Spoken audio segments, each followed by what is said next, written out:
O Eduardo Bolsonaro, ele falou que o Trump convidou o Jair Bolsonaro para a posse do Trump. Agora, Alemão, a tarja é a seguinte, Bolsonaro vai ou não vai à posse? Por quê? Vale lembrar que o passaporte de Bolsonaro está apreendido. Rivaldo Jesus não aceitou o pedido para devolver. Né? O Rivaldo Jesus, ele apreendeu o passaporte, qual o motivo? Conceição. Se subiu, ninguém sabe, ninguém viu. Aí teve um pedido, olha, tá, passaporte de volta? Rivaldo Jesus falou, não vou dar o passaporte de volta. Para quem não sabe quem é Rivaldo Jesus, é Satanás. Tomara que é ele... Rivaldo Jesus. Tomara que ele negue, né? Para aumentar esse clima. Aí eu pergunto, porque o Trump ainda não é presidente, ele não pode conceder nada, porque ele precisa sair do Brasil. Então, sem o passaporte brasileiro, ele não pode. Então, será que esse convite vai ser a primeira rusga entre Rivaldo Jesus e Trump? Deus queira. A gente torce por isso. Pela briga, né? Você podia começar com essa briguinha, ele nega para querer demonstrar força, porque ele não tem o perfil de retroceder, né? O Alexandre não tem nenhum perfil, tanto que até após manifestações da direita, o que a gente sempre reclama é só piorou. A gente foi na manifestação e depois piorou. Também. Sempre piora. O Super-Homem, o Batman, tudo lá gritando com a gente. Só tinha o máximo Chapolin colorado pelado ali. Quando o Elon Musk foi lá e expôs as coisas que aconteciam no Twitter, ele ainda colocou o Elon Musk no processo. No inquérito. E ainda arrancou um dinheirinho dele. Então, assim, e ainda pegou dinheiro dele, bloqueou as contas. Então, assim, ele não retrocede mesmo, ele só enfrenta cada vez mais. Ele escala cada vez mais. Cada o Elon vez Musk mais. ontem estava preocupadíssimo, né, com essa questão de estar no inquérito. Deu para ver ontem lá o quanto ele estava preocupado com isso. E vai ter retaliação para o Brasil, com toda certeza. Porque teve essa questão do Elon Musk, teve a questão do Glenn Greenwald, que denunciou todo aquele vazamento, e tudo isso não aconteceu absolutamente nada. É isso que a gente reclama do nosso Congresso de direita, que reclama muito na internet, mas precisa agir ali institucionalmente. Mas sabe o que é legal? Que os Estados Unidos eles vão fazer um escalonamento das sanções que eles vão apresentar. Então vamos entrar nesse tema? Vai pegar os caras. Vamos entrar nesse tema, então? Desculpa. Que, do jeito que tal, não dá para o Bolsonaro ir, porque ele não consegue sair sem o passaporte.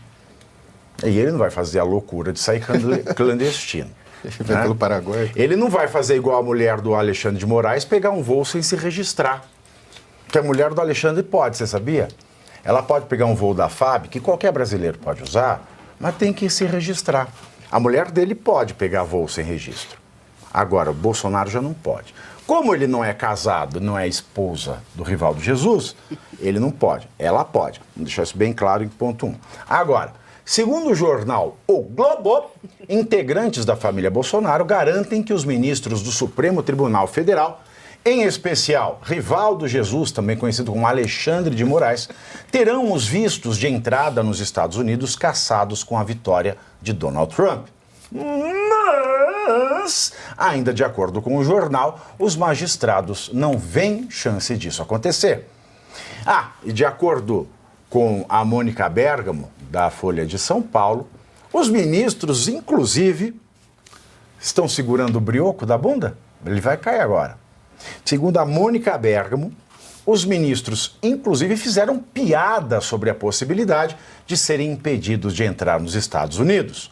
Quando os magistrados se preparavam para entrar na sessão plenária de hoje, a brincadeira era adivinhar qual deles seria o primeiro a ter o visto revogado por Trump. Isso é que é macheza, viu?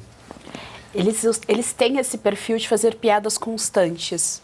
Reparem como eles... Até durante o julgamento, né? Isso, durante o julgamento, exatamente. Reparem como eles têm esse perfil de constantemente fazer piadas dessas situações. Provavelmente porque se sentem tão poderosos a ponto de achar que absolutamente nada os atinge. Por isso que o tempo todo o Alexandre de Moraes dobra a aposta. Ele tem esse perfil, ele é o cara do apostador de que vai para cima. Então, o tempo todo ele dobra a aposta. Agora, sim, é importante a gente lembrar que o próprio fato do Trump ter concorrido às eleições e ganhado as eleições demonstra a diferença das justiças. Uma justiça que está funcionando e que está preocupada em olhar a lei, olhar a realidade e dar um veredito a partir disso, e uma justiça que não está preocupada com isso, que diz salvar a democracia, mas que mantém pessoas do 8 de janeiro porque picharam um batom presa e longe dos filhos, dá condenação para Fátima Tubarão, uma senhora, uma idosa de 17 anos. Então, assim, a gente consegue perceber a diferença de justiça de um lugar para o outro. Importante lembrar que lá no Congresso americano, alguns congressistas entraram, sim, com um processo formal para que esses juízes não entrassem lá, tendo em vista o comportamento aqui no Brasil. E vale lembrar o barba, cabelo e bigode. É isso, exatamente. Trump, Senado e Câmara. Exatamente. E lá, assim, o americano, ele tem bastante contato. O professor já falou isso aqui também no programa, porque é o que manja mesmo das relações internacionais. Mas o americano, ele tem muito contato, de fato, com o que está acontecendo ali próximo a ele. Então, são juízes que ele conhece. Então, são essas pessoas que estão o tempo todo muito próximas. A federação lá, de fato, funciona. Não é como aqui no Brasil. E os legisladores lá, eles vão ao Congresso, eles não ficam no Twitter. Né? Eles não matam trabalham. Hitler na tweetada. Isso, eles trabalham. Exatamente. Eles não Se, por ficam exemplo, se um lacrando. congressista lá, num dia de sessão, vem para o Brasil... Vão perguntar, opa, pera lá, o que está Dançou. acontecendo? lá. Exato. Você viu que os congressistas lá, eles postam, eu fiz mais de 100 mil ligações, eu visitei não sei quantas Isso. casas para pedir o voto. Ele não foi na internet fazer recortes, mas só desse negócio da Mônica Bergamo, você vê como o jornalista mainstream, ele não se importa de ser uma tiete do establishment. Ele está sendo uma tiete do establishment. Eles deram risada aqui, quando seria o normal você reportar, juiz. Eu achei que ela falou com maldade. Pode ser.